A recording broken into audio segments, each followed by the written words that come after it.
Welcome to a Magic the Gathering video. My name is November Lima, and as Crimson Vow releases or has released, depending on when you watch this video, I have prepared several decks for you leading up to the set release.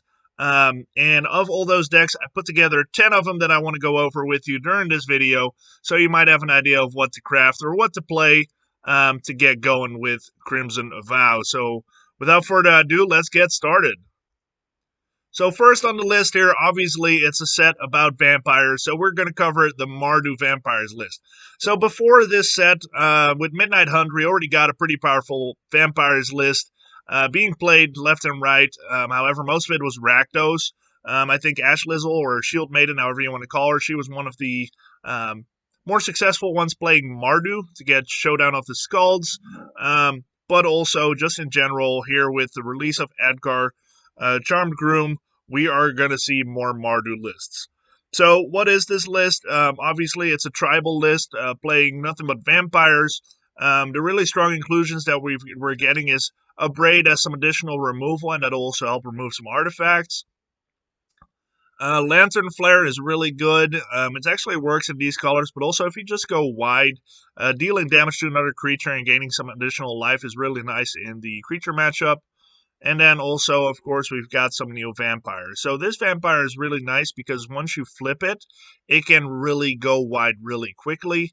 Obviously, Florian is a good inclusion. You might even want to go 4 of, simply because it helps build up momentum. Another really powerful one here is our 4-drop. Sure, we give our opponent blood tokens when it attacks, but those blood tokens also help make the Blood Vial Purveyor bigger and stronger. And getting on the board as a 5-6 on turn 4 is already really powerful. Flyer, trample, so you can't just jump block it with a bunch of 1/1 birds. Blood Vial Purveyor is a big inclusion here. Obviously, Edgar, we have it as a 4 of simply because we can have both versions on the board. If the backside of Edgar flips, then we'll get the Edgar that we have on the board will just turn into the other side.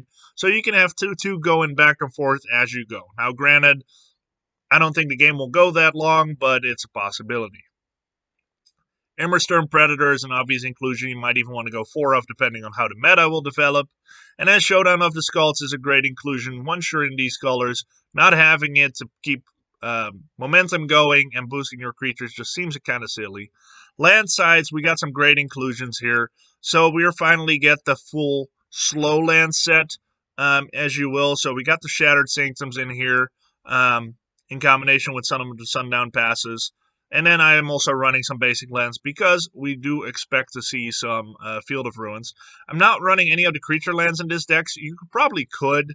I just didn't think it was necessary because we did have all these vampires. We do have momentum with Florian, Showdown, and then Falcon Wrath that can cause some card draw as well. So overall, I didn't think that creature lands were needed. I'd rather just be able to play my lands untapped and play the creatures that I have. So as for the sideboard, again, sideboard, take it however you will. There's going to be a lot of changes to the meta.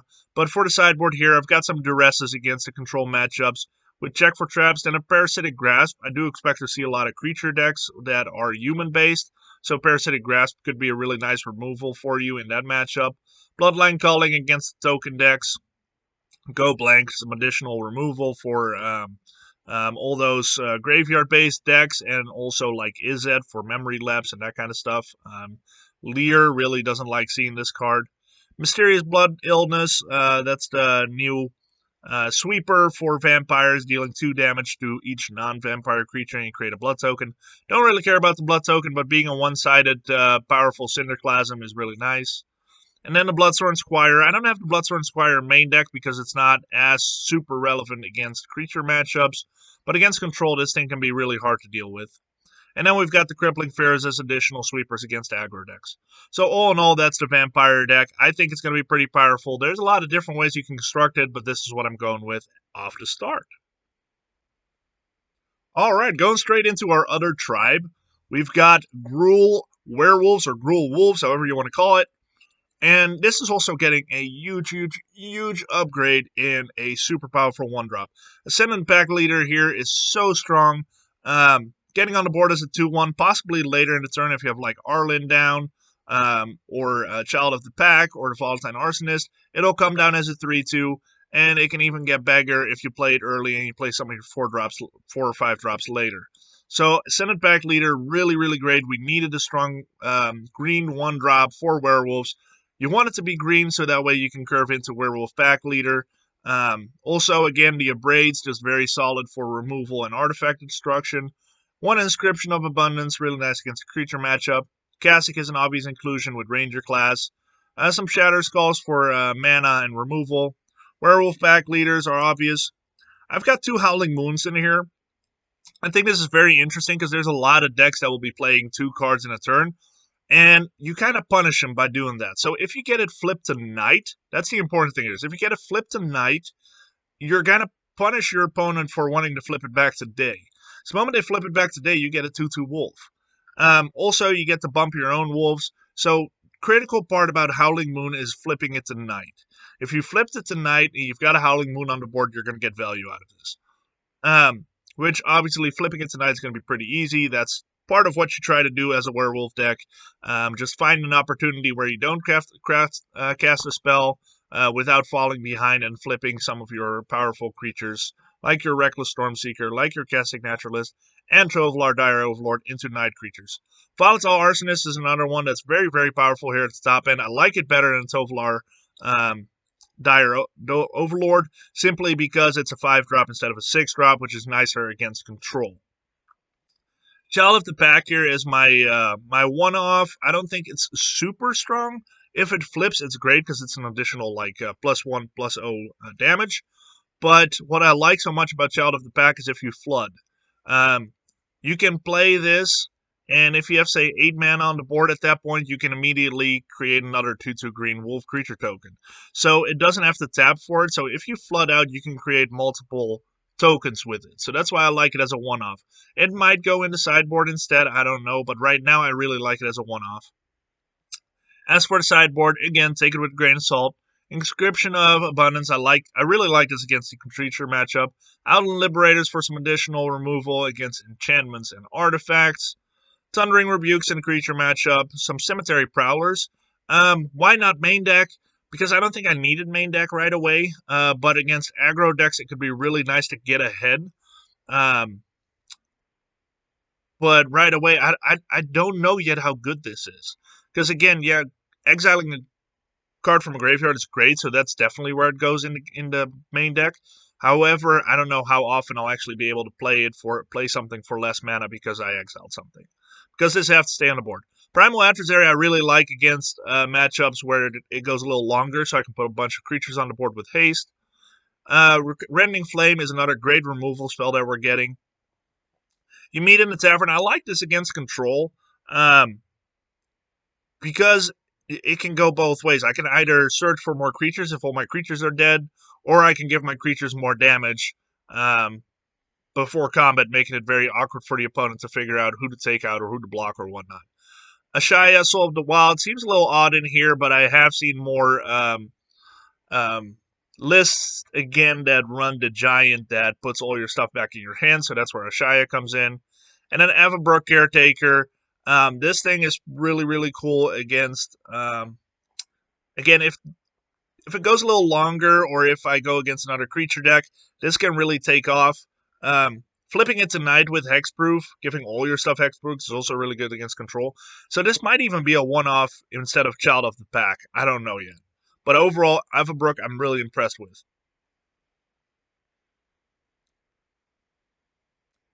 All right. We're just keep rocking with the tribes. I promise not all the decks are tribes, but I got several of them. So this is the Zombie Tribe. And again, these tribes can be built so many different ways. I think probably Gruul and Humans are the ones that are the most straightforward. The mere zombies, you can go a couple different ways. You can go to Snow strategy, where you have a lot more sacrifice and control situations. I went a little bit more creature heavy, a little bit more tempo, if you will. So I've got 4 of the Child of the Parish because it's just fantastic. Some Fading Hopes to either protect my own creatures or take out my opponents. Gobbled Lancer is just such a powerhouse if I get to play this early at 3/3 for 1 mana. If it ends up in a graveyard, I get some extra value out of it. It is a zombie, so it really fits in well. I don't think I want 4 because you don't want to draw it too early to where you can't play it. Deadly Disputes just to get some value out of creatures that I have. Infernal Grasp, so like Deadly Disputes, that's especially good if you have like a decay token. Infernal Grasp for some removal. Jadar's obvious inclusion. Dwari Disruption for some flip lands. Tainted Adversaries are obvious. Oracle of Thraben, that's a really cool new one.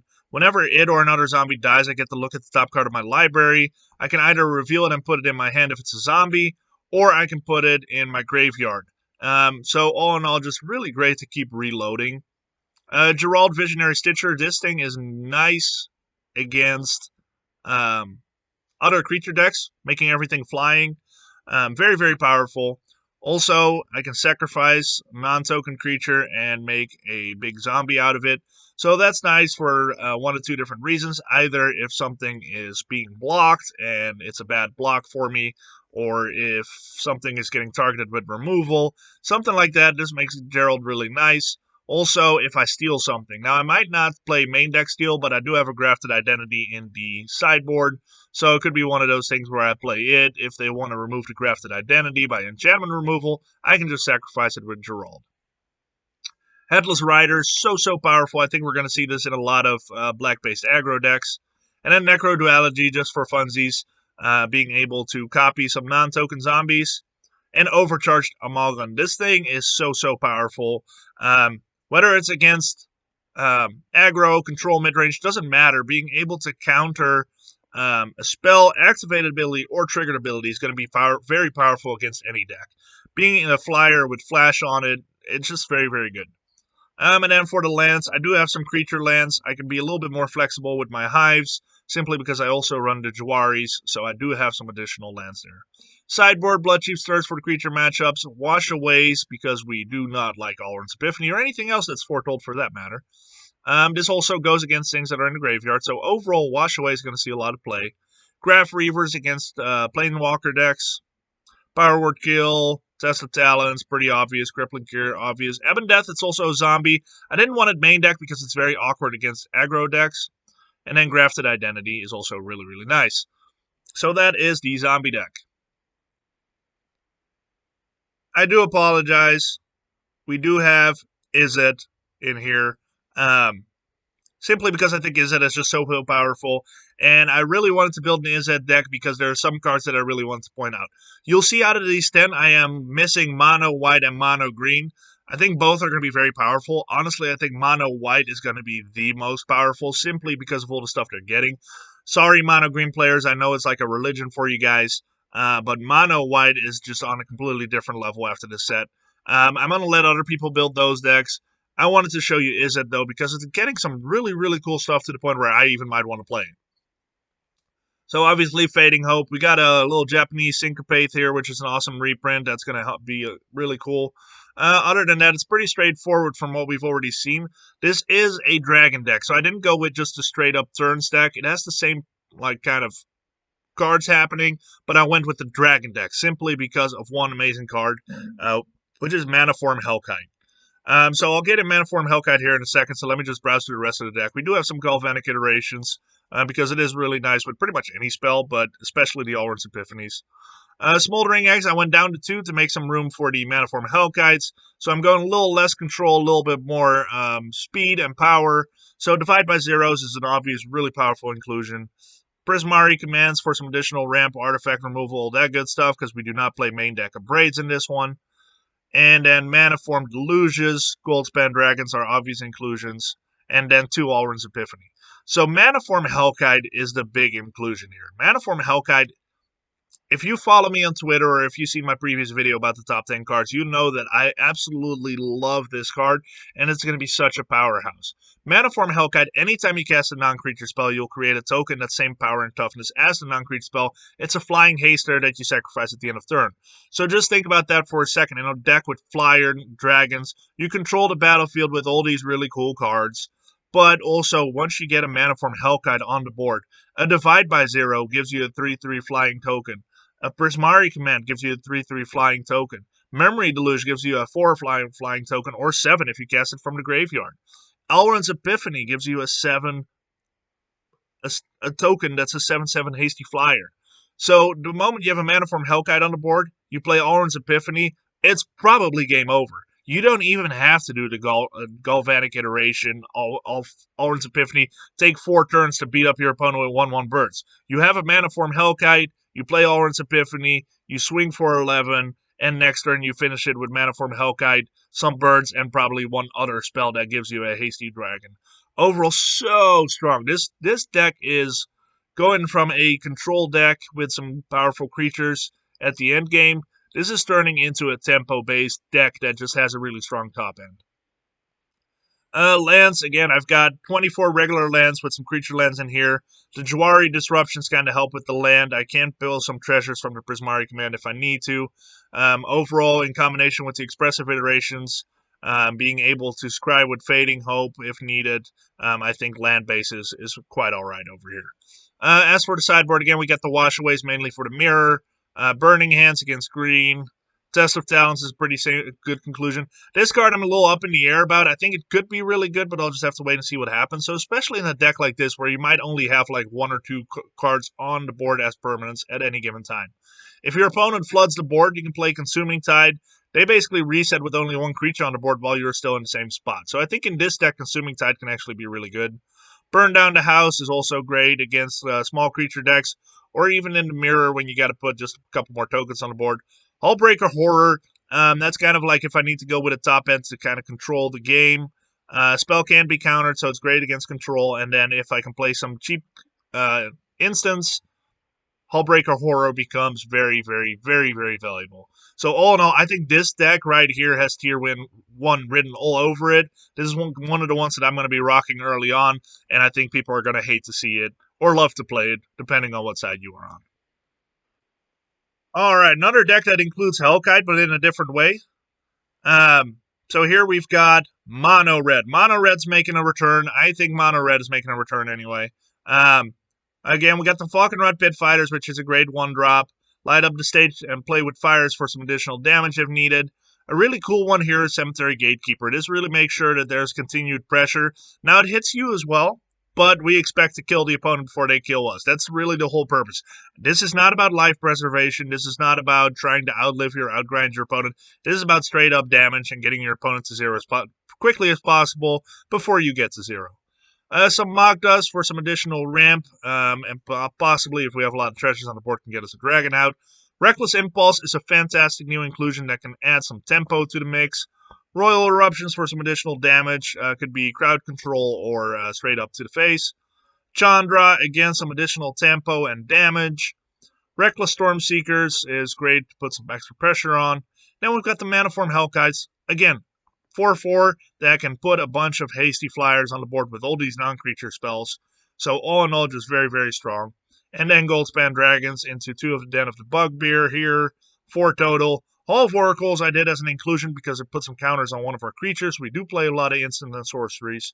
So Hall of Oracles is a pretty solid inclusion. It's probably one of the reasons, too, why I went with regular instead of snow.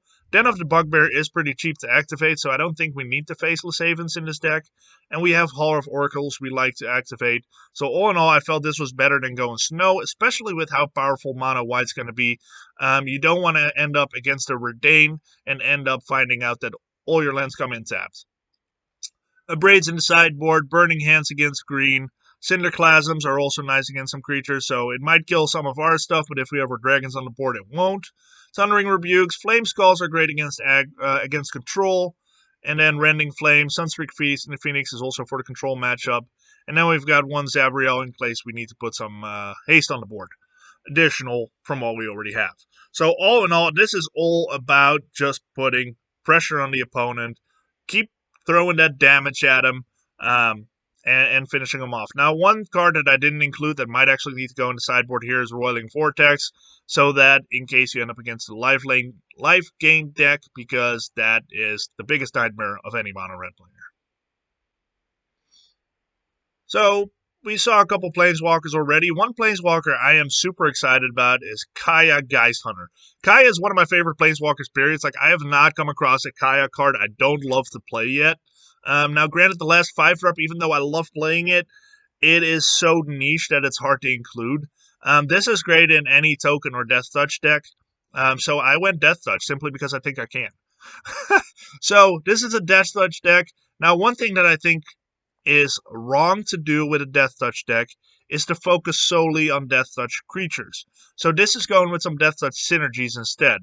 So Finn the Fangbearer is great because you can put a couple poison tokens on your opponent if you have a bunch of Death Touch creatures, and you finish the game. Now the problem with Death Touch decks typically is if Fang dies, you just have or Finn the Fangbearer, oh my goodness, if it dies, you end up with a bunch of creatures that are kind of mediocre and only good against other creatures because of the Death Touch. Most Death Touch creatures' power and toughness is a little less than what you would otherwise see.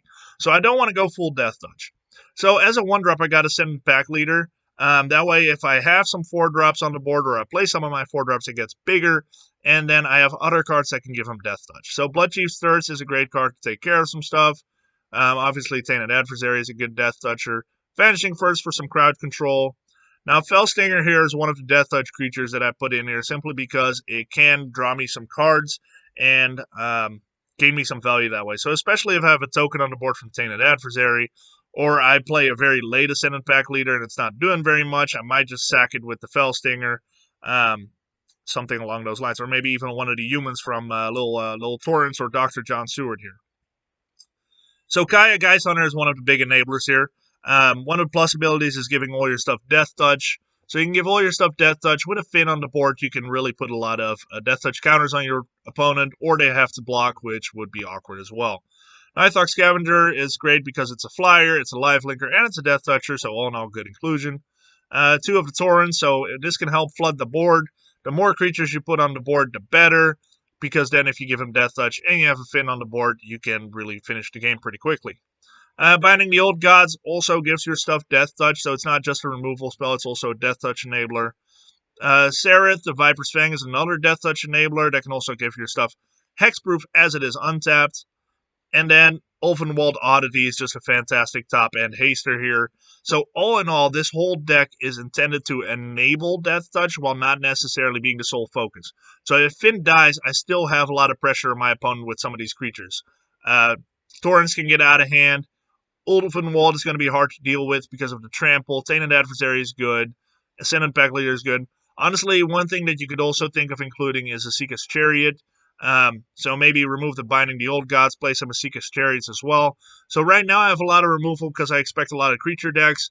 But if we find out that the meta shifts towards less creature decks, or it's kind of like a 50-50 split, you might want to include Asika's Chariot again. The rest is against control. Portable Hole, check for traps, humiliate, some pretty obvious inclusions against control, other creature decks. Inscription of Abundance is great. Raidane against snow decks or big spell decks. Soul Shatter, and then Frogmoth if we need to exile the graveyard. Overall, pretty straightforward sideboard plan there. Very, very well-rounded because we don't know what's going to get played yet. Land base here, again, we love having the full cycle of slow lands here. So we got those included. I'm mainly Golgari with a splash of white left and right, so you'll see that I've got a little less white cards in here, but we are going full on the black and green. So all in all, just very, very strong deck, I believe. I think you might actually finish the game with Finn a couple times, and you might not have to concede when all your Finns are gone. So I think this will be fun to play. Top tier, no. Tier 2, 3, probably tier 3, but it'll be fun regardless. So this is actually a deck I'm really excited about. The more previews we saw, the more I thought that Sultai was going to have a really cool Reanimator deck. So that's one thing that I put together here is Sultai Reanimator. Not going super heavy into Reanimate theme as well as Graveyard Synergy. So Death Bonnet Sprout is an obvious inclusion. Now one other card you can include is the Willow Thingamajigger or whatever it's called. That gets counters as things leave the graveyard. But to me, that thing is really bad late in the game if you get it a little later. So I didn't include it. The Size of a Denial. I mean, on Play the Colors, it's a good counter. It's a good fight spell. So all in all, seemed like a good inclusion. Mulch here is great to get some lands. Old Stick Fingers is also just great to mill yourself and get a big creature on the board. Quincy Harker here, you could even make it a 4 of. I decided to go with only 2 of. I don't necessarily need the mana ramp. Plus, it's not early in the game, it can be good. Later in the game, it can be good. But all in all, having 2 seems good enough. Vile Spawn Spider, though, is really cool because it helps you mill. And it also is one of those things, like, if you have a lot of creatures on the board, sacrificing it to go wide is really cool. I love that as a flavor. I love that as a style. And what's so great about it, too, is, like, just think, what is more scary than one of those spiders? I think they have them in Australia because all scary things are in Australia. These are these spiders that are walking around and you smack it dead. And out of this dead spiders, all these hundreds of tiny spiders crawling. Like, you regret having killed that spider. That's this right here. Like, you target it with removal, they sack it in response, and you have all these tiny spiders. Horrible. Anyway, Crawling Infestation. Again, you mill yourself, you put creatures on the board. Egon, God of Death, is great to mill. If you need to card draw, you can exile with the other side. Also, if you play just Egon, it's a great, strong creature if you have enough to exile from your graveyard. Old Rutstein as a one-off. I don't think it's a fantastic card, but it is fun. It is nice if you get to play it on curve because you can get a lot of value out of it. I've got the Skogurks, the Overslimes, and Grudnuk, the Omnivores. I think both of these fit really well in a deck like this. Skogurk will be great with lands going in the graveyard if you mill yourself. And then Grudnuk, the Omnivore, is also really powerful to being able to exile some stuff, get bigger, draw some cards. Or no, what does it do? It draws. Text is super small. Anyway, I remember when to put it in there. I really liked it. Let's see here. Whenever a frog you control attacks, mill 3 cards. There you go. That's what it is. It mills. And then whenever a permanent card is put in your graveyard from the library, exile it with a crow counter. You may play cards exiled with crow counters on them. That's what it is. Okay, so it's just another, like, helps you speed up a little bit of a tempo card in your deck. Skogurk gets bigger. Diagraph Rebirth is one of my rebirth cards that helps reanimate some of these creatures if needed. The ones that I really want to reanimate here are my Coma, my Toxrill, or my Burning Demons. Those are the really powerful cards that I would like to get out if I can. Toxrill mainly will target that if I go up against a creature deck. Coma is good in general. Same with Burning Rune Demon is also just very, very powerful. So these 4 cards are my main targets to get out of the graveyard. All my other stuff is just to put a bunch of tokens on the board, get some big bodies in the Old Stick Fingers, Deathbond the Sprout, and my Slime and Frog here, or Ooze if you will. Those are like my big threats until I get to reanimate one of these guys. Land-wise, going pretty straightforward on the lands. Got the full cycles here again, which is awesome. I don't want to lose too many land drops, so that's why Mulch here is nice, because otherwise it just becomes really hard to cast your spells. So there's that. As for the sideboard, we got Washaways, we've got Acquisition Expert against Control. With the Bloom Command is also nice against small creature decks. Gelatinous Cube. So Gelatinous Cube's not seeing very much play, but it is really nice against creature matchups. I don't want to run too much spell-based, like instant or sorcery removals, because I need creatures to go in the graveyard. So that's where Gelatinous Cube comes in. It's that removal that I need. It's a creature that needs to go in the graveyard. Frogmoth, kind of same story, great against other graveyard decks. And Brambleworm, this is probably something that I might throw in instead of like a Burning Rune Demon if I go up against the aggro decks. Getting some extra life, putting a big creature on the board, seems like pretty solid value there. So this deck, I'm looking forward to playing it. I think it's going to be a lot of fun. Don't play Go Blank. Not cool. All right, we're getting close to the end there. Stick around because I'm saving the best deck for last. I don't know if it's the best one, but it's the one that I'm most excited about. So this one here is a Bant ramp deck. It doesn't ramp super big. It ramps into Storm the Festival for some value. So what this deck wants to do, it wants to control the early game, and it ramps by the combination of creatures and humans. So we got Catilda here that has several humans that can help ramp, and then we also ramp with the Root Coil Creepers, Tangled Florahedrons, and other than that, just land drops, obviously. So we got the Fading Hopes that help prolong the game. If I need to target it on my own creatures, I can in a control matchup. Or if I need to slow down my opponent from beating me up, I can do it with those. One Wash Away counterspell in the main deck. Catilda's, Hermit's, pretty straightforward. We already know those. Brutal Cathars as a 2-of. I'm actually starting to like this more against control decks too because it often flips and then becomes a pain to deal with. Elite Spellbinders and Cemetery Protector. Cemetery Protector is really cool because I will be playing lands, and I get to exile a card from a graveyard. Overall, just value. I like it. Asika's Chariot, just a very strong inclusion here. This is one of the beaters. Yasharn is great against any deck that wants to sacrifice. So right now, that doesn't seem like a lot, but we do have, right now, Junt Midrange is a really powerful deck. Previous to Crimson Vow's release, I think we'll still see Junt Midrange be powerful, so Yasharn is really good against it because it slows down the treasures. Also, against any vampire deck wanting to sack a bunch of blood tokens, cannot do with Yasharn, so there's that. Glorious Sunrise is one of our big value items here. Being able to either put a +1 on a creature and trample until end of turn, gaining some extra lands, drawing a card if you have a creature with power 3 or more, or gaining some life if I just need to do that, which is kind of the most boring option, but something I might want to do regardless. Maya, also a card as a one-off, just could really kind of finish the game if I have a lot of creatures on the board. Ren and Sevens is obvious synergy with the Seeker's Chariot and also getting some extra lands. And then the Amaria's Calls, really the only thing I can't hit off of Storm the Festivals. Storm the Festival can hit anything else I have here. So that's really nice, except for these four right here. So, but it can hit all the other here because it's all permanents. So having a Storm the Festival whiff is very, very small chance. Then Amaria's Call if I want to just late game put some angels on the board, which is always fun. Other than that, lands are pretty straightforward. Again, I did not go with any of the creature lands because I want to be able to just play all these cards, and I will probably not play creature lands here.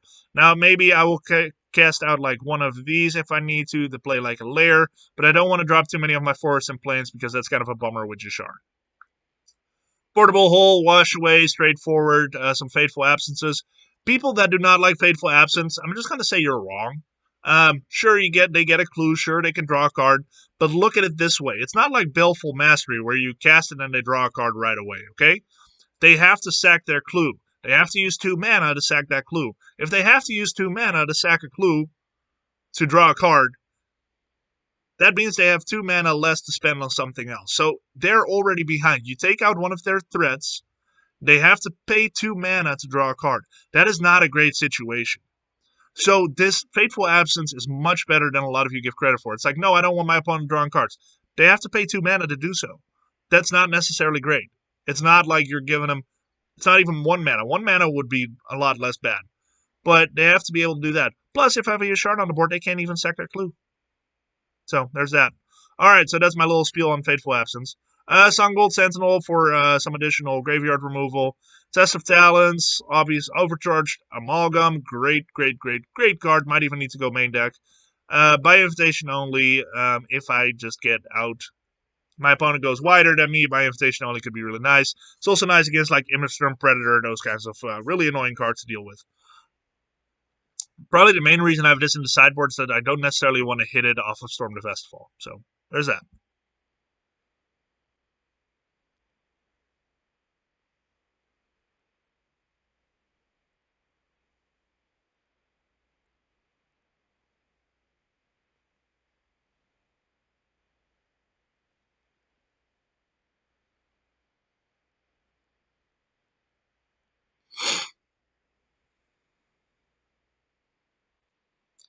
All right, I think I didn't pause it there, so I apologize for the odd footage.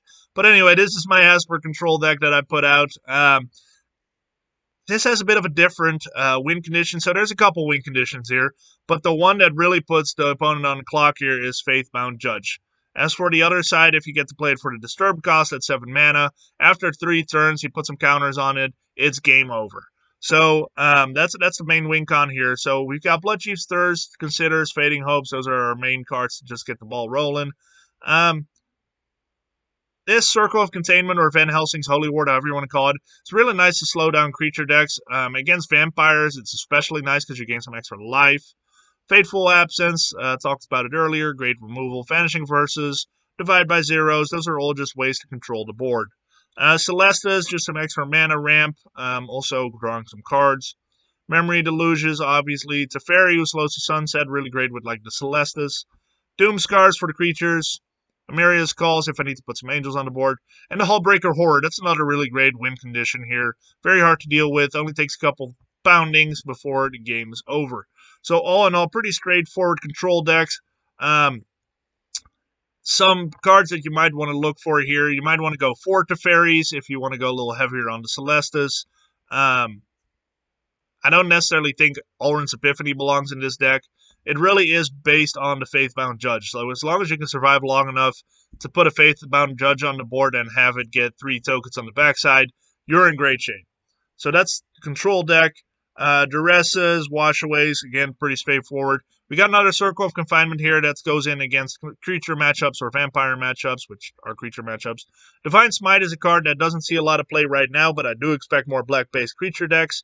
Against those, Divine Smite's really nice. Parasitic Grasp against a human matchup. Test of Talents. Meathook Massacre is another great sweeper against creatures.